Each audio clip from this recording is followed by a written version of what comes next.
Perkenalkan, nama saya Juwinda Subbaba dengan NIM 19070010181. Saya berasal dari Fakultas Kesehatan Masyarakat Universitas Nusa Cendana Kupang. Saya akan mempresentasikan materi kuliah Analisis Kualitas Lingkungan dengan judul Analisis Kualitas Lingkungan Perumahan. Langsung saja kita akan membahas tentang pengertian dari perumahan dan juga permukiman. Menurut Undang-Undang Nomor 4 Tahun 1992 tentang perumahan dan permukiman, di sini menyebutkan bahwa perumahan berfungsi sebagai lingkungan tempat tinggal atau lingkungan hunian yang dilengkapi dengan prasarana dan sarana lingkungan. Sedangkan permukiman memiliki arti sebagai bagian dari lingkungan hidup di luar kawasan hutan lindung, baik yang berupa kawasan perkotaan maupun kawasan pedesaan yang berfungsi sebagai lingkungan tempat tinggal atau lingkungan hunian dan tempat kegiatan yang mendukung perkehidupan dan penghidupan. Berikutnya kita akan membahas tentang jenis-jenis perumahan. Jenis rumah sebagaimana yang dimaksud dalam pasal 20 ayat 3 di sini dibedakan berdasarkan pelaku pembangunan dan penghunian yang meliputi yang pertama yaitu rumah komersial. Sebagaimana yang dimaksudkan pada ayat 1 huruf A, di sini diselenggarakan untuk mendapatkan keuntungan sesuai dengan kebutuhan masyarakat. Yang kedua yaitu rumah umum. Sebagaimana yang dimaksudkan pada ayat 1 huruf B, di sini diselenggarakan untuk memenuhi kebutuhan rumah MBR. Yang ketiga yaitu jenis rumah swadaya. Sebagaimana dimaksudkan pada ayat 1 huruf C, diselenggarakan atas prakarsa dan upaya masyarakat, baik secara umum maupun secara berkelompok. Yang keempat yaitu jenis rumah khusus. Sebagaimana dimaksud pada ayat 1 huruf D, di sini diselenggarakan dalam rangka memenuhi kebutuhan rumah untuk kebutuhan yang khusus. Yang kelima yaitu jenis rumah umum. Sebagaimana dimaksudkan pada ayat 1 huruf B untuk mendapatkan kemudahan atau bantuan dari pemerintah atau pemerintah daerah. Yang keenam yaitu rumah swadaya. Sebagaimana dimaksudkan pada ayat 1 huruf C untuk mendapatkan dan memperoleh bantuan dan juga kemudahan dari pemerintah, kabupaten, kota atau daerah. Yang ketujuh yaitu rumah khusus dan rumah negara. Sebagaimana yang sudah dimaksudkan pada ayat 1 huruf D dan huruf E disediakan oleh pemerintah dan atau pemerintah daerah. Materi selanjutnya yaitu syarat kesehatan lingkungan perumahan. Persyaratan kesehatan perumahan menurut Keputusan Menteri Kesehatan Republik Indonesia Nomor 829 tentang persyaratan kesehatan perumahan ada 6 syarat kesehatan lingkungan perumahan. Syarat yang pertama yaitu aspek lokasi. Yang perlu diperhatikan yaitu tidak boleh terletak pada daerah rawan bencana alam seperti bantaran sungai, aliran lahar, gelombang, tsunami, daerah pasang surut, longsor, dan sebagainya. Berikutnya tidak boleh terletak pada daerah bekas tempat TPAS dan bekas lokasi pertambangan, tidak boleh terletak pada daerah rawan kecelakaan dan daerah kebakaran seperti jalur pendaratan penerbangan. Yang berikutnya yaitu kualitas udara ambien di lingkungan perumahan harus bebas dari gangguan gas beracun baik yang dihasilkan oleh alam atau aktivitas manusia dan mampu memenuhi persyaratan baku mutu yang berlaku dengan perhatian khusus terhadap parameter-parameter sebagai berikut, yaitu tingkat kebisingan di lokasi tidak boleh melebihi 45 sampai 5 dBA.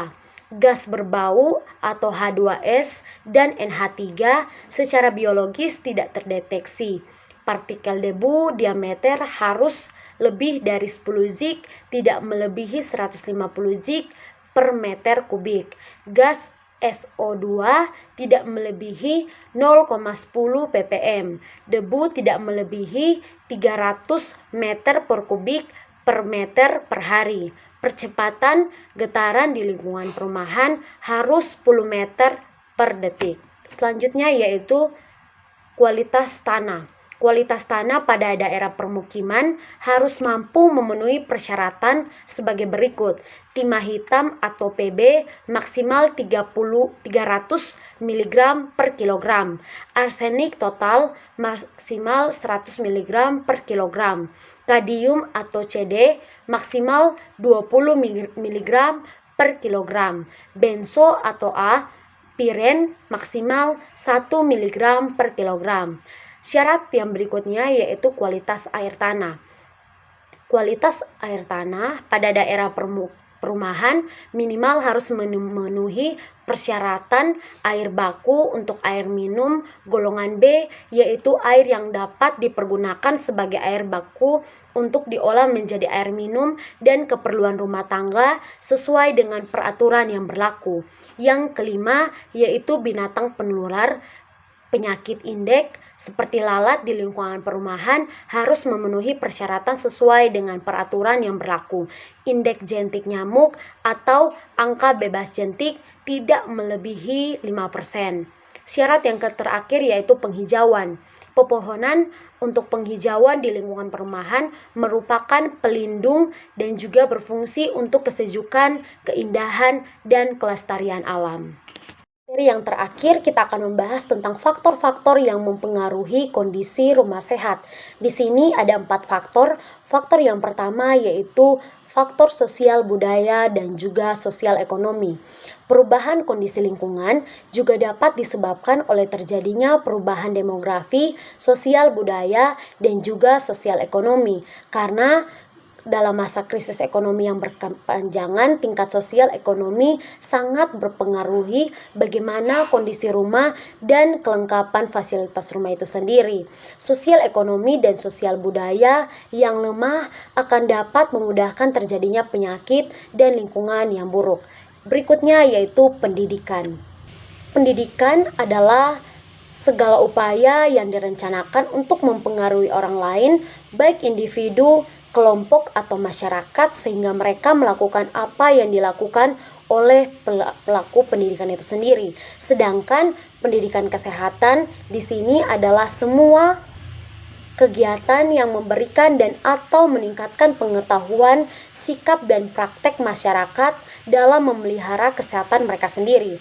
Ketiga yaitu tingkat pengetahuan. Pengetahuan atau kognitif merupakan dominan yang sangat-sangat penting untuk terbentuknya tindakan seseorang. Karena dari pengalaman dan juga penelitian, ternyata perilaku yang didasari oleh pengetahuan akan lebih langsung daripada perilaku yang tidak dasari oleh pengetahuan itu sendiri. Terakhir adalah sikap. Sikap merupakan reaksi atau respon seseorang yang masih tertutup terhadap suatu stimulus atau objek. Manifestasi dari sikap tidak dapat langsung dilihat, tetapi hanya ditafsirkan dahulu dari perilaku yang tertutup. Sikap merupakan konsep yang sangat penting dalam mempengaruhi terjadinya perilaku, karena kecenderungan bertindak dan bertepuk. Sikap merupakan kesimpulan tatanan saraf sebelum memberikan respon terkait dengan pengetahuan. Demikianlah materi tentang analisis kualitas lingkungan perumahan yang dapat saya sampaikan. Semoga dapat bermanfaat bagi kita semua. Terima kasih, Tuhan Yesus memberkati.